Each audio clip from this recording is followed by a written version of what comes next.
Assalamu alaikum one and all. This is me Sabi Subhan from English. Today I'm going to teach you can and could. आज मैं आपको can और could पढ़ाने जा रहा हूँ.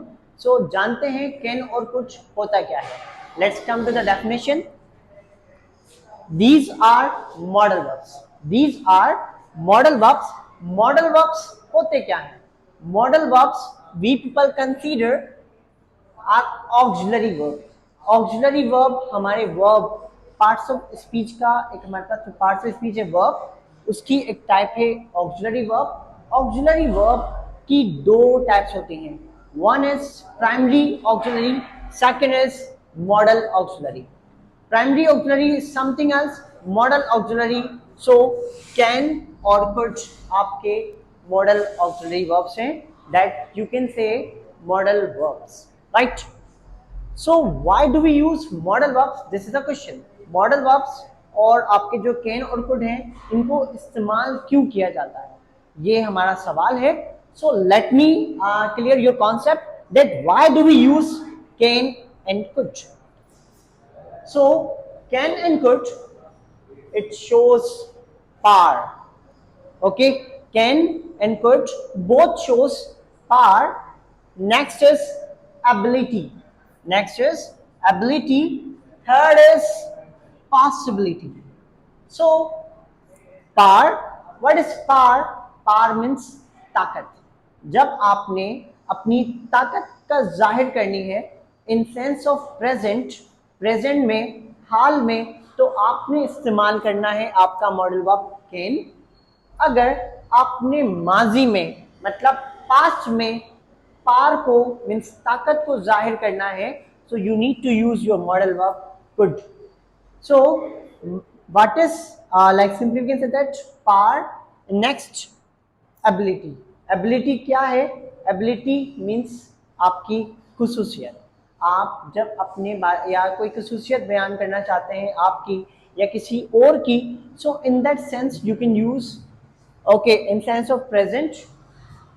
प्रेजेंट की एबिलिटी जाहिर करनी है आपने, तो आपने कैन यूज करना है. और अगर पास्ट की एबिलिटी जाहिर करनी है तो आप यूज करेंगे अपना कुड. सो प्रेजेंट की एबिलिटी जाहिर करने के लिए, प्रेजेंट के पार को जाहिर करने के लिए, प्रेजेंट की पॉसिबिलिटी को जाहिर करने के लिए आप यूज करते हो आपका modal verb can. And next आपकी पास्ट का पार, पास्ट की एबिलिटी या फिर पास की पॉसिबिलिटी आपने जाहिर करनी है, तो आपको अपना मॉडल वर्ब कुड यूज करना पड़ता है. Okay, so now present can जो है हमारे पास, it is for present, and could जो है हमारे पास, it is for past. Let's come to the recognition. इसकी पहचान क्या है, इसको किस तरीके से पहचाना जा सकता है कि ये सेंटेंस जो है वो कैन में बनाना है और ये सेंटेंस हमें कुड में बनाना है. So let's, it's so simple. Whenever you will have in the end of sentence सकता है, सकती है या फिर सकते हैं, in sense of power, in sense of ability, in sense of possibility, we can use can. मैं अंग्रेजी बोल सकता हूं. नाउ मैं अंग्रेजी बोल सकता हूं. The last one is there, सकता हूं. So you can use here can because it is a sentence of present. क्योंकि ये सेंटेंस जो है आपके प्रेजेंट का है. अगर यही सेंटेंस होता मैं अंग्रेजी बोल सकता था, नाउ सकता था is there, so it will be the sentence of past, means could should be there, right? So आपका जो सकता है, सकती है एंड सकते हैं, इट इज यूज, आपको इसकी जगह पे यूज करना है आपका can. And next is there सकता था, सकती थी या फिर सकते थे, इसके प्लेस पे आपने यूज करना है आपका could. Okay now, so let's come to the formulation. इन जुमलों को किस तरीके से बनाया जाता है.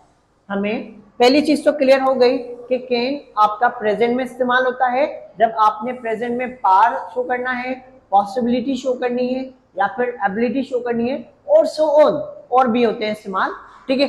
एंड कुड जो है आपका पास्ट के पार, पास की एबिलिटी और पास की पॉसिबिलिटी में इस्तेमाल किया जाता है। सो इसकी फॉर्मुलेशन क्या होती है? Formulation it simply we can say it's a guideline जो आपको सही तरीका बताता है कि सेंटेंस को आप किस तरीके से बनाना है। Affirmative it's your simple sentence. Subject is a doer of action, काम करने वाला। मैं अंग्रेजी बोल सकता हूं, यहां पर जो काम कर रहा है वो है मैं। सो मैं आपका है सब्जेक्ट, मैं है आपका सब्जेक्ट है। So now I can speak English, मैं अंग्रेजी बोल सकता हूं। It's a affirmative sentence. सकता हूं तो ये प्रेजेंट है, तो मैं यहां पर कैन यूज करूंगा। मैं अंग्रेजी बोल सकता था, now it's a past, I could. यहां पर जो है आपको कुड लगाना पड़ेगा when you are talking about सकता था, पास्ट की बात करेंगे। So you need to use could after subject. Now slash is there, it's up to you, you want to use can or could, but you need to know the present and the past. When present is there so use can, but when past is there use could. जब present की बात कर रहे होंगे सकता है, सकती है एंड सकते हैं, मतलब पार, एबिलिटी या पॉसिबिलिटी प्रेजेंट में शो करना है, आप कैन यूज करेंगे। अगर पास्ट में यूज करना है तो आपने कुड यूज करना है। देन वर्ब की first form, then after that object. Object is a receiver of action, जो एक्शन को रिसीव करता है। नाउ मैं अंग्रेजी बोल सकता हूं, इट्स सो सिंपल दैट अंग्रेजी it means English, English is our object here, right. So next is negative. Negative is a इनकारिया जुमला, मतलब जिसमें आप इनकार करते हो। सब्जेक्ट कैन और could according to the sentence. Present का होगा कैन, पास्ट का होगा कुड, देन नॉट वर्ब की फर्स्ट फॉर्म ऑब्जेक्ट है, then full stop. Okay now मैं किताब नहीं खरीद सकता, ओके वो किताब नहीं खरीद सकता। Okay now so next is negative sentence, वो किताब नहीं खरीद सकते हैं। Now plural is there. Okay in sense we can say that they cannot buy book, वो किताब नहीं खरीद सकते हैं। Now simple present is there, सकते हैं। they cannot buy book, अगर पास्ट होता वो किताब नहीं खरीद सकते थे, सो कैन की जगह पर आपका जो है वो कुड आ जाना है। कैन की जगह पर आपका कुड आ जाना है, like they could not buy book, वो किताब नहीं खरीद सकते थे, right. Next interrogative. Interrogative sentence जो है आपका वो होता है सवालिया जुमला, इसमें आप कंफर्म करने जा रहे होते हैं। सो सबसे पहले आपने देखना है कि आपको कैन का जुमला है या फिर कुड का है। मतलब अगर आपके सेंटेंस में सकता है, सकती है, सकते हैं और प्रेजेंट की बात कर रहे हैं तो आपने यूज करना है कैन। अगर पास्ट की बात कर रहे हैं तो आपने यूज करना है could. Then after that you will use subject, वो आपकी first form object question mark. Okay, क्या नुमान स्कूल जा सकता है? क्या नुमान स्कूल जा सकता है? It's talking about present. Okay, यहां पर हम लोग प्रेजेंट की बात कर रहे हैं, so we will use here can Numan go to school. अगर इसको पास्ट में करते, क्या नुमान स्कूल जा सकता था, तो कैन की जगह पर आप यूज करते could. Could Numan go to school, could Numan go to school. Then after that you must use question mark. Interrogative plus negative, जिसमें आपने ज्यादा कंफर्म किया जाता है, आप मालूम करते हैं इंटेरोगेटिव प्लस नेगेटिव में, लाइक कैन या फिर कुड। आपने देखना है कैन यूज करना है, कुड यूज करना है। आई हैव टोल्ड यू, बता चुका हूं कि आपको कैन कहां यूज करना है, कुड कहां पर यूज करना है। प्रेजेंट की पार, पॉसिबिलिटी, एबिलिटी की बात करेंगे तो आपने यूज करना है कैन। अगर पास्ट की एबिलिटी, पार और पॉसिबिलिटी की बात करेंगे तो कुड यूज करना है आपने।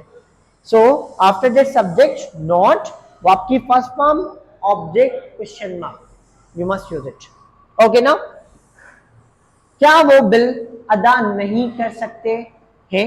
नाउ इट्स प्रेजेंट हियर, क्या वो बिल अदा नहीं कर सकते हैं? Can they, can they, okay, या फिर we can they not, can they not pay bill. अगर कोई सपोज सिंगल है, क्या मैं बिल अदा नहीं कर सकता हूं? Can I not pay the bill? Okay, then past की बात करते, क्या मैं बिल अदा नहीं कर सकता था? Could I not, could I not pay the bill? in the sense we can say that। okay, then question words are there, question words यानी कि आपके WH words, WH words आप require means we use WH words जब आपने information लेनी होती है, right? so our WH words are there that you can use। okay, आपके जितने भी WH words हैं, can आपका like who is there, what is there, where is there, how is there, and many more, right? you can use at first because it's a rule, WH word come first, then after that you need to use can and could according to the sense। when present is there, use can, when past is there, use could, then after that subject verb first form object question mark is there। suppose we can say that मैं कैसे class ले सकता हूं, मैं कैसे class ले सकता हूं? first of all WH word how can, then subject is I, how can I take class? तुम कैसे इंग्लिश बोल सकते हो? how can you speak English? तुम कहाँ इंग्लिश सीख सकते हो? तुम कहाँ इंग्लिश सीख सकते हो? where can you learn English? अगर पास की बात करते, तुम कहाँ इंग्लिश सीख सकते थे? where could you learn English? okay, this is all about can and could। ये क्या है? I have told you can and could हमारे मॉडल वर्ब्स हैं। can and could आपकी पार, एबिलिटी, पॉसिबिलिटी के लिए इस्तेमाल होते हैं। can आपका प्रेजेंट में इस्तेमाल होगा, could आपका पास्ट में इस्तेमाल होता है। ठीक है, this is all about. Thank you so much, keep watching.